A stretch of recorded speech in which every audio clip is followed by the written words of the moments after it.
Right, for more reaction to last night's action, we can speak live now to Paul Merson. Good morning to you, twinkle toes, my friend.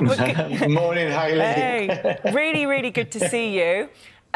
We've got to start with Manchester City. Pep Guardiola saying Kevin De Bruyne didn't feel good. He was obviously brought off at half-time, as we showed there.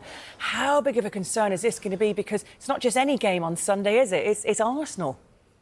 No, it's not. But the thing is with the Man City game, Kevin De Bruyne's a big miss. They missed him a lot last season. They went on and won the league title. I mean, he's still got Foden and Gundogan coming on. I mean, it's phenomenal, really.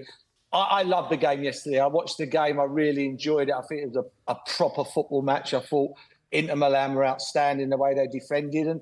And Man City had to be patient, and they still made 2-3 clear-cut chances. So it was a very good football match. Kevin De Bruyne will be missed, but they have got players that can take his place. It's a bit different than with the Arsenal situation with Odegaard. You're mentioning those players that can come in. We obviously saw Phil Foden as well making his first appearance since the opening day of the season. He was ill. Could he fill that void if De Bruyne is unavailable this weekend? How do you think that's going to work?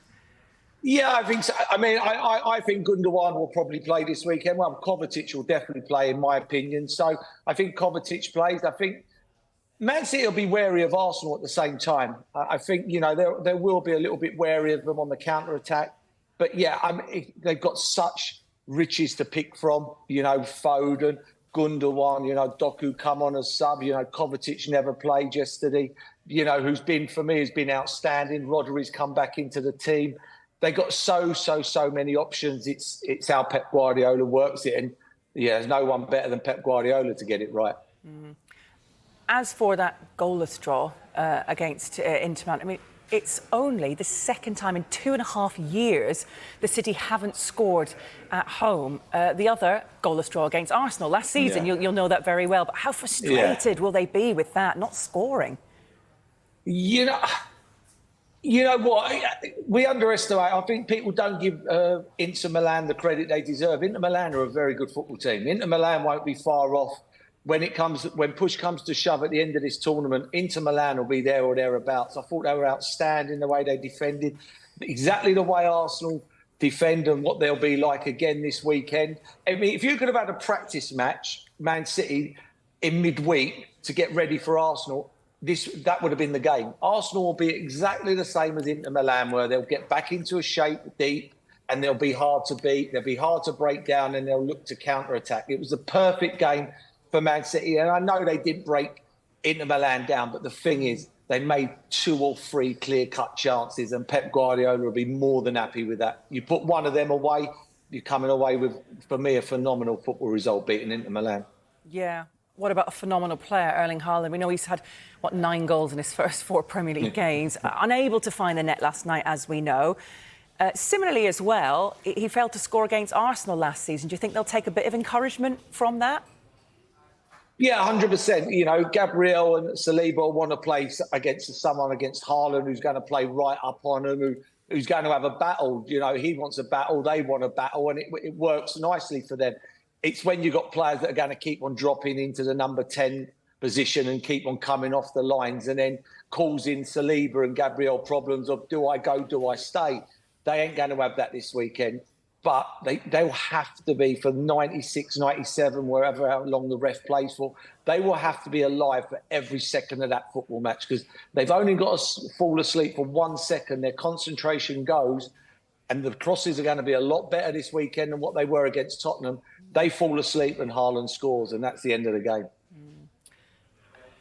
Let's talk Celtic. I mean, it was a brilliant night for them. 5-1 winners over Slovan Bratislava. They were favourites going into this, but they have struggled in the past. They were desperate to make a good start. The money, of course, means a lot to bring into the club. They've got this new format as well. 24 teams going through to the knockout stage. I mean, do you feel this is a really great opportunity for them? It's a phenomenal start. They've got 7 games left. They probably need another 7 points. I reckon 10 or 11 points will get you through to the knockout stages. So that is a phenomenal start. Winning in Europe, at Celtic, I never got to play there in a European game, but it's electric. You've heard other players talk about how great it was. And it's a good start. It's great this is a great format for teams like Celtic, where it gives them a good chance. Otherwise, you get drawn in a group with two top draw teams, maybe even three, and you just get blown away and you're out the competition before it even starts. Now, they've won their first game. They probably need 7 points from 7 games, and they'll be in the knockout two-legged game. Brilliant for Celtic, and they were outstanding yesterday, and some very, very good finishes as well. Yeah, there wasn't just the Champions League midweek. I mean, it's been bumper, hasn't it, of action. We've got the EFL Cup as well. Let's turn our attention to Tottenham, edging past Coventry. I mean, it was 2 late goals. Do you think Ange Postecoglou would be a bit relieved with that result? Bit relieved. I'm sitting there, Ailey. There's 4 minutes to go, and I'm thinking I haven't even danced yet, and they're out of one competition. I mean, it was unbelievable. I mean, what a comeback, to be fair to them. They stayed patient, and they got the 2 goals, and decent finishes, good movement, good running off the ball, and they won the game. If they go on and go further and further, if they went on and won this competition, no one ever remembers. Oh, what about when they beat Coventry last kick of the game? For me, that's a good finish, real good finish. Again, running without the ball. I think he needs the goal, Johnson. I think he's struggling a bit at the moment, and that'll do him the world of good. But, as I say, with 3 minutes to go, I thought I hadn't even danced yet. You haven't. And actually, you said on Sunday you've got more chance of winning Strictly than Postecoglou winning a trophy in his second season at Tottenham. He's put that pressure on himself already. Do you still stand by that? Oh, yeah, 100%. Yeah, 100%. And I have no chance. I just think with Ange, and I'm a big fan of his, it's the way he worded it. It was the way he worded it. If he'd have worded it and said, it's fact, and it is fact, he does win something in his second year. If he'd have gone, it's fact, but, it's a lot different over here in the Premier League with the quality you're playing against. And then it sort of rides out, and then it's, he's giving you a fact, and then he's telling you how hard it is. But, he's told you he's going to win something. To all Tottenham fans, that is music to their ears. There's no doubt about that. But they're in the draw. You've got to stay in these cups. They're not going to win the Premier League. They're not. But they've got to stay in the Europa. They've got to stay in the Carabao. And they're still in Strictly will be over by the FA Cup starts. But they've got to stay in the FA Cup as well, as long as they possibly can. Yeah, just finally on Spurs, really, what would you say are the main problems that you feel need addressing? I don't think their midfield's great. You look at all the top teams, they all have top midfields that dominate football matches. I don't think their midfield's strong. I don't think it's strong enough. I think Solanke, as time goes on, it's going to take him time. The other day he gets the chance on the edge of the box. He takes too many touches. That will have to be quicker, but I'm sure he will. I'm a big fan of his. But their midfield, I know, someone's going to throw a million stats in a minute and tell you this, and this is wrong. But from the outside, I don't think their midfield's strong enough to dominate football matches. And if it's not strong enough to dominate football matches, you're going to struggle. And I don't think there's a plan B. They're really, really, they step up when there's no pressure on, like you see against Newcastle. Newcastle get the ball, there's no pressure. You've got to drop off. I never played at the back, and I even know you've got to drop off when there's no pressure.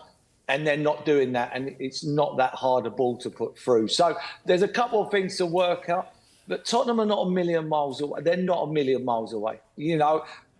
I know this sounds silly, but they've played better than Newcastle this season, and Newcastle are undefeated. So it's fine lines. It's fine lines at the moment.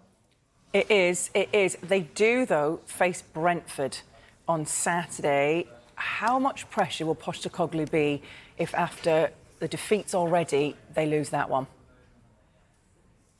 I hope not. I think these are the games that probably define their season. They're in a little group with Newcastle, Aston Villa, Chelsea, Man United and Tottenham, Newcastle. Them teams are fighting for that 4th place. They're in their own little mini league. This is a must-win game for Tottenham. I think they win it without Whistler. I think he's going to be a big miss for Brentford. I think he's been really good with his partnership with Bruyne. So for me, I think Tottenham win this game. If they went on and lost it for some unknown reason, let's steady the ship. I think Ange is a very good manager. He's refreshing. As a neutral, I love watching them. But I did say last season, you only get a season. You know, everybody goes along, oh, it's great, it's great. You know, entertaining, it's better than what we had when Sounsay was manager and Sounsay was manager and Sounsay was manager. But people soon forget that. And now they got to start winning football matches. And, you know, it starts this weekend.